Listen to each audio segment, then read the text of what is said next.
Assalamualaikum students. I hope you are fine. Welcome to Psychology with Muqaddas. This is PSYP 631 Psychological Testing and Measurement. Practical 1 है रोटस incomplete sentence blank test है ये semester spring 2023 का। और जो due date है वो आपकी LMS पे मेंशन है। यहाँ पर जो डेट मेंशन है वो रॉन्ग है, तो आपके पास जो डेट है वो 30 डेट है और आपके पास इनफ टाइम है कि आप उसको सॉल्व आउट करके एंड देन सबमिट करवा सकते हैं। सो ये प्रैक्टिकल है जिसमें आपने ये इन्होंने इंस्ट्रक्शन दी हैं एंड इन इंस्ट्रक्शंस को फॉलो करते हुए आपने प्रैक्टिकल को अटेम्प्ट करना है। और इसके अलावा आज सेशन भी कंडक्ट हुआ था। इंस्ट्रक्टर ने आपको सारी जो डिटेल्स हैं वो बता दी थी, सारी गाइडलाइंस शेयर की गई थी कि कैसे आपने इस असाइनमेंट को अटेम्प्ट करना है। एंड अगर फिर भी किसी स्टूडेंट से ये मिस हो गई हैं देन वो इस वीडियो से उसको समझ सकता है। सो यहाँ पर आप जितने भी आपके क्वेश्चन हैं वो आप इस पे कमेंट सेक्शन में भी पूछ सकते हैं। आप कोई भी कंफ्यूजन अगर रह जाती है तो आप उसको क्लियर कर सकते हैं। So basically first of all तो मैं शेयर करना चाहूँगी, एक कमेंट आया था और एक सजेशन थी बहुत क्यूट सी कि मैं अपनी जो वॉइस है यानी स्लो बोला करूँ तो उससे जो है वो मेरी वीडियो अच्छी बनेगी। तो आज से ट्राई करते हैं स्लो बोलने की, तो यानी आपको फिर नींद आ जाएगी, क्योंकि अगर मैं भी स्लो सुनती हूँ वीडियोस को तो मुझे भी नींद आ जाती है। तो LMS के बाज़ औक़ात लेक्चर होते हैं तो वो इतने स्लो बोलते हैं जिससे हमें स्पीड जो है वो बढ़ानी पड़ती है और स्पीड बढ़ाकर फिर वो लेक्चर अटैम्प्ट होते हैं और हम उस पर कॉन्सेंट्रेट करके देन वो जल्दी से कवर कर सकते हैं शॉर्ट टाइम में। सो आई डोंट वांट कि आपका टाइम वेस्ट हो, और जैसे कि मेरी नेचर भी है, I can't change my nature. So एक स्लो जो है वो बोलने की आदत भी नहीं है और कभी इतना स्लो बोलने की कोशिश नहीं की। तो एक ये भी होता है कि जल्दी से पॉइंट क्लियर कर दिया जाए अपना और जो कॉन्सेप्ट है वो आपको समझा दिया जाए। ये चीज़ें तो सेकेंडरी होती हैं ना कि आप जो भी आपकी स्पीड कैसी है या वे ऑफ टॉकिंग कैसा है या फिर आप कैसे बोलते हैं, तो सब कुछ ये चीज़ें सेकेंडरी आती है। तो अगर तो मेन चीज़ जो होती है वो आपका कॉन्सेप्ट होता है कि आप कॉन्सेप्ट क्लियर कर पा रहे हैं या नहीं, या आप जो मटेरियल शेयर कर रहे हैं वो भी ठीक है या नहीं, जो कंटेंट है आपका वो अच्छा है या नहीं। तो मेन चीज़ तो कंटेंट होती है ना, कॉन्सेप्ट होता है। अगर आप वो समझा पा रहे हैं तो देन दैट्स ओके, वो बहुत बेटर है। सबसे बेटर तो यही चीज़ है। और बाकी जो चीज़ें हैं सेकेंडरी हैं उसको अवॉइड करना सीखें, वो उसको थोड़ा सा आप मैनेज भी कर लें, थोड़ा सा बर्दाश्त भी कर लें। और आपको फ़ायदा है वैसे स्टूडेंट्स को ही कि आपको स्पीड जो है वो बढ़ानी नहीं पड़ेगी, ऑलरेडी स्पीड बढ़ी हुई है और उससे जो है वो आप वीडियो भी जल्दी कवर हो जाती है और आपको टाइम जो है वो आपको टाइम का भी नहीं इतना होता कि टाइम बहुत ज़्यादा वेस्ट हो रहा है यहाँ पर। सो बेसिकली स्टार्ट करते हैं आज का जो लेसन है या जो आपकी जो असाइनमेंट है पार्ट 1 है इसका जो प्रैक्टिकल है। और प्रैक्टिकल में रिपोर्ट राइटिंग करनी है, आपने रिपोर्ट बनानी है अपनी एंड इसके कुछ स्टेप्स हैं और आपने इन स्टेप्स को फॉलो करते हुए आपने इसको कवर करना है। सो फर्स्ट ऑफ ऑल तो है कि आपने अपनी जो रिपोर्ट राइटिंग की वर्किंग है वो स्टार्ट करने से पहले आपको जो वीडियोस जो हैं वो वॉच करनी होंगी जो आपके LMS पे अपलोड कर दी गई हैं। यानी lesson number 49 and lesson number 50 है। और प्रैक्टिकल उसके में प्रैक्टिकल 2 की जो वीडियोस पड़ी हुई हैं आपने जस्ट उनको वॉच करना है। आपको आइडिया हो जाएगा कि जो RISP है वो कौन सा टेस्ट होता है, उसको कैसे एडमिनिस्टर करते हैं, उसका प्रॉपर प्रोसीजर क्या है, उसकी स्कोरिंग कैसे करते हैं। तो ये सारी चीज़ें आपके काम आएंगी रिपोर्ट बनाने में। एंड देन आपने जितना भी वो मटीरियल होता है उसको जितने भी PPT स्लाइड हैं वहाँ पे पावर पॉइंट की स्लाइड पड़ी हुई हैं उनको भी आपने डाउनलोड कर लेना है, उनको भी आपने रीड करना है। एंड देन 51 में ये सारा रीडिंग मटेरियल पड़ा हुआ है उसको आपने डाउनलोड कर लेना है। And then report writing format भी है, उस रिपोर्ट को आपने वो भी डाउनलोड कर लेनी है बिकॉज आपने उसी में सारी डिटेल्स वगैरह एंटर करके और उसी को फिर सबमिट करवाना है। सो फाइनली आपका टास्क है कि जो RISP है यानी रोटर्स इनकम्प्लीट सेंटेंस ब्लैंक है जो उसकी रिपोर्ट है वो बनानी है और वो फॉर्मेट के अकॉर्डिंग होनी चाहिए। यानी फॉर्मेट आपको अवेलेबल है वहाँ पर, उसको डाउनलोड करना है, उसी में आपने एडिटिंग करनी है और ये आपकी LMS पे सारा कोर्स जो है वो अपलोडेड है। यहाँ पर आपका टास्क है आपने रिपोर्ट लिखनी है टिल दी क्वांटिटेटिव एनालिसिस। तो ये आपकी वीडियोस में मेंशन है कि क्वांटिटेटिव एनालिसिस और क्वालिटेटिव एनालिसिस जो है वो कैसे करते हैं RISP में। लेकिन आपने फर्स्ट प्रैक्टिकल में सिर्फ क्वांटिटेटिव एनालिसिस ही होगा, सेकंड प्रैक्टिकल में आपसे क्वालिटेटिव एनालिसिस के लिए बोला जाएगा। आपने बस अभी क्वांटिटेटिव एनालिसिस को करना है, कंसीडर करना है। सो फर्स्ट पार्ट जो है वो आपका डॉक्यूमेंट यानी जो रिपोर्ट का होगा यही है, आपने एमएस वर्ड में इसको टाइप करना है और आपने परफॉर्मा भी शेयर करना है, यानी आपके जो भी आप क्लाइंट, जिस भी क्लाइंट पे आप ये एडमिनिस्टर करेंगे उसकी आपने डिटेल वगैरह और जो भी आपकी जो सेंटेंसेस हैं जो आपको मिल जाएंगी स्लाइड से ही, जो आपने एडमिनिस्टर करना है टेस्ट जो RISB है, वो भी उसकी एक प्रॉपर जो है वो पिक्चर बना लें या फिर एक स्नैप जो लेकर और अटैच करनी है फाइल के साथ, और इस तरह फिर आपने उसको कंप्लीट करना है। एंड यहाँ पर उन्होंने एक इंस्ट्रक्शन दी है कि बी वेरी केयरफुल कि आपने जो अपलोड करते हुए रिपोर्ट को you shall not be able to replace it once uploaded, यानी एक बार अपलोड हो गई उसके बाद आप उसको चेंज नहीं कर सकते, तो यहाँ पर आपने बहुत ध्यान से उसको अपलोड करना है। सो प्लेजरिज्म भी प्रोहिबिटेड है, यानी प्लेजरिज्म नहीं करना, आपने अपनी खुद से प्रैक्टिकल करना है, खुद ही करना है, इसको अटेम्प्ट करना है। यानी RISB है जैसे कि रोटर्स इनकम्प्लीट सेंटेंस ब्लैंक, जो प्रोजेक्टिव टेस्ट होता है एक टाइप का, उसको आपने एडमिनिस्टर करना है। कोई भी क्लाइंट हो सकता है आपका, या तो आपके कोई फ्रेंड हो सकता है, या फिर आपके सिबलिंग हो सकते हैं, आपके पेरेंट्स हो सकते हैं, आपके कोई रिलेटिव हो सकता है यानी कजन हो सकता है, यानी कोई भी इंसान जिसका आप जिस पर एडमिनिस्टर कर दें तो वो आपने उसको वो टेस्ट देना है सिंपली, और उस टेस्ट को फिर आपने उसकी टेस्ट के जो रिव्यूज वगैरह लेने, रिस्पॉन्सेज वगैरह लेने हैं, एंड देन उन रिस्पॉन्सेज को फिर आपने कैलकुलेट करके जो क्वांटिटेटिव एनालिसिस है उसमें जो टेबल दिया गया है उसको फिल आउट करके देन आपने उसका रिजल्ट फाइंड आउट करना है, और देन जो आउटकम आएगा वो आपने बताना है। एंड देन ये सारी चीज़ें हैं और ये स्लाइड्स में आपको पता चल जाएंगी।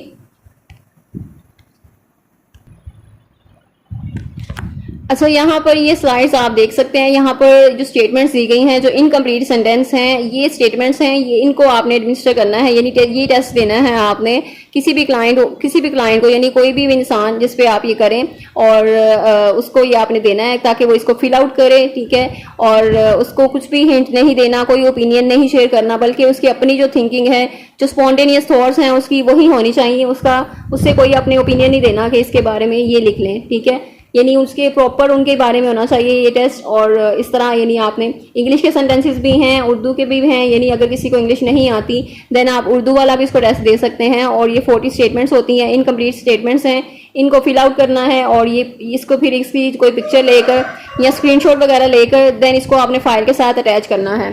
तो ये आपका एक स्टेप हो गया। उसके बाद जो फाइल है वो शेयर करती हूँ मैं आपसे। अब ये हमारा प्रैक्टिकल है साइकोलॉजिकल टेस्टिंग एंड मेजरमेंट का, और इसमें जो रिपोर्ट राइटिंग की जो फाइल है ये आपको LMS से मिल जाएगी, वहाँ से आपने डाउनलोड कर लेनी है। यहाँ पर आपने डिटेल वगैरह बतानी है, अपना नेम बताना है, आपकी स्टूडेंट ID जो है VU की वो बतानी है, सेशन बताना है, एंड देन यहाँ पर जो बायोडेटा है, आपने जो भी क्लाइंट होगा आपका उसकी बैकग्राउंड इन्फॉर्मेशन आपने शेयर करनी है। बायोडेटा शेयर करना है, उसका नेम क्या है, एज क्या है, gender, education, birth order, number of siblings, religion क्या है, मैरिटल स्टेटस क्या है, चिल्ड्रन एंड मदर टंग क्या है, सोशो इकोनॉमिक स्टेटस क्या है, इनकम क्या है, नंबर ऑफ डिपेंडेंट्स क्या है, यानी उस पर कितने लोग डिपेंड कर रहे हैं, और फाइनेंशियली अगर वो है तो उस पर आपने लिख देना। अदरवाइज आप किसी को भी इस तरह कोई भी जो है वो फिल नहीं कर सकते आप, यानी कोई ब्लैंक भी छोड़ सकते हैं, जैसे नंबर ऑफ डिपेंडेंस है, अगर नहीं है वहाँ पे कोई डिपेंड नहीं करता उन पर कोई, तो वो आप छोड़ सकते हैं। रीजन फॉर रेफरल में, यानी आप अगर क्लिनिकल साइकोलॉजिस्ट हैं जैसे कि, तो रेफरल यानी किसने रेफर किया उसका रीज़न, तो वो आपने ये इसको ब्लैंक छोड़ देना है, इसको आपने फिल नहीं करना, और इसका कोई इशू नहीं होगा इतना। मेन चीज़ तो आपके प्रैक्टिकल की है। ये भी आप टेबल जो है, जो कंप्लेंट्स, फिजिकल कंप्लेंट्स अगर क्लाइंट की आपकी कोई हैं तो वो आप लिख सकते हैं, अदरवाइज आप इसको भी लीव कर सकते हैं और इसको भी ब्लैंक छोड़ सकते हैं। एंड देन हिस्ट्री है प्रेजेंट इलनेस की, और बैकग्राउंड इन्फॉर्मेशन फैमिली हिस्ट्री है, यानी फैमिली हिस्ट्री भी अगर आप देना चाहते हैं तो आप दे सकते हैं, अदरवाइज ये भी आप ब्लैंक छोड़ सकते हैं। सो मदर फादर हैं या सिबलिंग्स के बारे में इंफॉर्मेशन है, और मैरिटल हिस्ट्री वगैरह है, या स्पाउस की इन्फॉर्मेशन है, चिल्ड्रन की इन्फॉर्मेशन है, तो ये सारी चीज़ें आप ऐसे भी छोड़ सकते हैं। ऑक्यूपेशनल हिस्ट्री है। सो टेस्ट एडमिनिस्ट्रेशन, मेन जो चीज़ है आपकी प्रैक्टिकल की ये है कि टेस्ट कैसे एडमिनिस्टर करना है आपने, उसको आपने देखना है, और प्रोसीजर वगैरह, जो इन्वायरमेंट है या सीटिंग अरेंजमेंट है, जो मटेरियल रिक्वायर्ड है उसके लिए, या कितना टाइम लगा, तो ये सारी चीज़ें आपने उसको प्रॉपर जो है वो देखना है सब कुछ। इंस्ट्रक्शंस क्या हैं, इंस्ट्रक्शंस में आपने टेस्ट एडमिनिस्ट्रेटर जो इंस्ट्रक्शंस देनी है वो भी आपने देखनी है, ठीक है। यानी बिहेवियरल ऑब्जर्वेशन है तो आपने बिहेवियर को भी ऑब्जर्व करना है, जो क्लाइंट का बिहेवियर होगा, वर्बल या नॉन वर्बल क्यूज हैं, ये फेशियल एक्सप्रेशंस क्या हो रहे हैं, यानी उस टाइम पे आपने देखना है कि वो टेस्ट अटेम्प्ट करते हुए सारी कंडीशन उनकी जो वर्बल क्यूज हैं या नॉन वर्बल क्यूज हैं उनको आपने नोटिस करना है एंड यहाँ मेंटेन कर रहे हैं आई कॉन्टेक्ट या नहीं, क्वेश्चन किस तरह है, मूड किस तरह का हो गया है, या फिर रिएक्शन जो है वो क्या है, इमोशंस क्या हैं, या पॉजेस कितने लिए हैं या अटेम्प्ट्स कितने लिए हैं। यानी एक स्पॉन्टेनियस थॉट का ये टेस्ट है, यानी उसी टाइम पे जो थॉट आ रही है आपने वही लिखना है। लेकिन अगर कोई सब्जेक्ट जो है वो बहुत ज्यादा सोच रहा है तो इट मीन्स कि वो अपने जो एटीट्यूड है उसको मॉडिफाई करने की कोशिश कर रहा है, तो जो मॉडिफिकेशन है वो जो हमारे रिजल्ट हैं उस पर इफेक्ट करेगी, तो हमारे रिजल्ट उस तरह से फिर नहीं आएंगे। तो इन टेस्ट में ये ड्रॉबैक होता है, ये RSP या प्रोजेक्टिव टेस्ट में ये ड्रॉबैक होता है कि कोई भी इंसान अगर किसी को पहले से आइडिया हो कि ये टेस्ट इस बारे में होते हैं, आपकी पर्सनैलिटी को चेक कर रहे हैं, तो वो अपने बिहेवियर को, अपने एटीट्यूड को जरा मॉडिफाई करने की कोशिश करते हैं कि हमारा इंप्रेशन अच्छा जाए, हमारा टेस्ट जो है उसके रिजल्ट पॉजिटिव आए।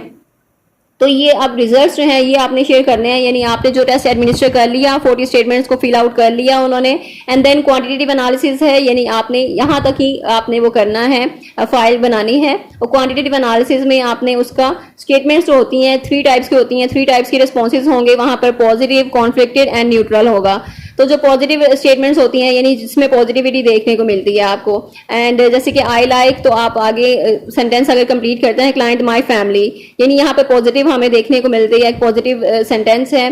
कॉन्फ्लिक्टेड में आई लाइक में आप कुछ भी जो है वो मतलब कॉन्फ्लिक्टेड हो जिसमें नेगेटिव स्टेटमेंट्स लाइक आ रही हो कुछ भी चीज़, तो वो कॉन्फ्लिक्टेड है होती हैं। न्यूट्रल होती हैं यानी आप या तो वो फेवर भी नहीं करते उस चीज़ को और उस चीज़ की आप उस चीज़ के फेवर में भी नहीं हो एंड उस चीज़ को अपोज भी नहीं करते, तो न्यूट्रल कंडीशन है। एंड इसको फिर नंबर जो हैं इसके 3 होते हैं। पॉजिटिव के पॉजिटिव 1 या 2 या 3 स्टेटमेंट में हम देते हैं जो पॉजिटिव 3 है, यानी मोस्ट पॉजिटिव जो है ना वो उसको P3 यानी कि 0 नंबर होता है उसका, जो P2 है उसमें होते हैं 1 नंबर होते हैं, जो P1 होता है उसमें 2 मार्क्स होते हैं।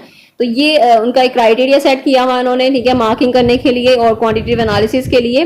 तो P3 यानी अगर सबसे ज्यादा पॉजिटिव स्टेटमेंट है तो P3 में जाएगी, अगर उससे कम है मॉडरेट की है तो P2 में, अगर वो माइल्ड है बिल्कुल तो P1 में आएगी। कॉन्फ्लिक्टेड में अगर देखना है हमने C3 के मार्क्स जो हैं वो 6 होते हैं एंड देन 5 मार्क्स होते हैं C2 के, C1 के 4 मार्क्स होते हैं। यानी कॉन्फ्लिक्टेड अगर मतलब कम है, माइल्ड लेवल की है तो वो C1 में, अगर वो मॉडरेट है तो C2 में, अगर सीवियर जो कॉन्फ्लिक्ट है तो वो C3 में आएगी। तो ये चीज़ें हैं पॉजिटिव, कॉन्फ्लिक्टेड एंड न्यूट्रल। इन तीनों स्टेटमेंट्स को देखते हुए आपने फिर उनकी मार्किंग करनी है, उनको बताना है कि ये स्टेटमेंट जो है वो P1 में आ रही है कैटेगरी में, या फिर कॉन्फ्लिक्टेड है, इसमें कॉन्फ्लिक्ट नजर आ रहा है, हमें नेगेटिविटी नजर आ रही है किसी टाइप की, तो C1, C2, C3 इस तरह फिर हम उसे करते हैं।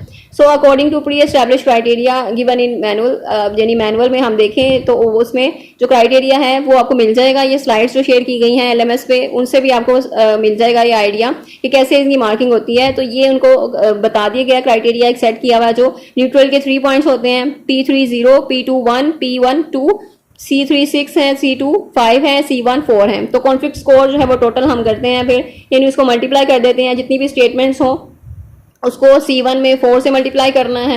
यानी अगर कॉन्फ्लिक्टेड स्टेटमेंट जो है 5 हैं तो उसको 4 से मल्टीप्लाई करेंगे, 20 स्टेटमेंट्स आएंगे C1, एंड देन पूरा फिर आपने टोटल कर लेना है कि कॉन्फ्लिक्ट जो रिस्पॉन्सेज हैं C1, C2, C3 को उनको टोटल कर लेना है। और इसी तरह पॉजिटिव स्टेटमेंट्स जो हैं सारी P1, P2, P3 उनका भी एक पॉजिटिव आपने जो रिस्पॉन्स है उनको टोटल कर लेना है। तो न्यूट्रल रिस्पॉन्सेज हैं उनको भी टोटल करना है। फिर ओमिशन रिस्पॉन्सेज ऐसे कि जो स्टेटमेंट्स जो है वो खाली छोड़ दी गई हैं, जिनको फिल आउट नहीं किया गया, तो उनको ओमिशन कर देना, यानी वो 0 आएगा, उसको कोई इतना नहीं है।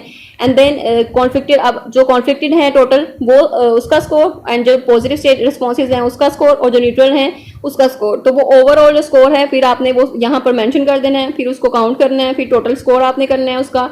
तो टोटल स्कोर करने के बाद जो आपने कट ऑफ स्कोर से उसको कंपेयर करना है, यानी कट ऑफ स्कोर जो है वो आपका 135 है, तो 135 आपका एवरेज स्कोर है, कट ऑफ स्कोर है, और इससे जो लेस हैं वो आएंगे वेल एडजस्टेड में, और 135 अगर किसी का आ रहा है तो वो भी वेल एडजस्टेड में आएगा। लेकिन अगर किसी के जो स्कोर ज़्यादा है तो वो माल एडजस्टेड की तरफ जा रहा है, तो वो अबव स्कोर जो है वो माल एडजस्टेड में आएगा, यानी वो इंसान जो इसमें कोई माल एडजस्टमेंट पाई जाती है और वो उसके जो लाइफ की प्रॉब्लम्स हैं या कोई भी डिसऑर्डर हो सकता है, मेंटल डिसऑर्डर हो सकता है, फ्यूचर में डिप्रेशन हो सकता है, एंग्जाइटी या जितने भी ये मेंटल डिसऑर्डर्स हैं उनकी तरफ जो है वो इंसान की टेंडेंसी है। तो यहाँ से हमें पता चल जाता है इस चीज़ का।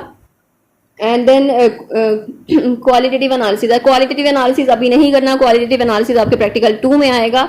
अभी जैसे उन्होंने प्रैक्टिकल 1 का कहा है तो क्वांटिटेटिव एनालिसिस तक कहा है, तो फिलहाल आपने बस यहीं तक अपनी रिपोर्ट बनानी है, यहीं तक आपने करके इसको एडिट करके एंड देन अपनी जो आपने वो एडमिनिस्टर किया होगा टेस्ट जो परफॉर्मा होता है, ठीक है, उसको भी आपने ऐड करना है, इसमें अटैच करना है, उसके साथ उसकी पिक्चर ले लेनी है, स्क्रीनशॉट लेकर उस फाइल में ऐड कर दें एंड देन उसका जो रिजल्ट है वो भी आपने बताना है कि वो माल एडजस्टेड है, वेल एडजस्टेड है या नहीं। कट ऑफ स्कोर से उसको मैच करके पूरा ये प्रोसीजर इसको फिल आउट करना है आपने। And I hope I made it clear. अगर कोई कंफ्यूजन है तो आपने कमेंट सेक्शन में पूछ सकते हैं। Thank you so much. अल्लाह हाफिज़।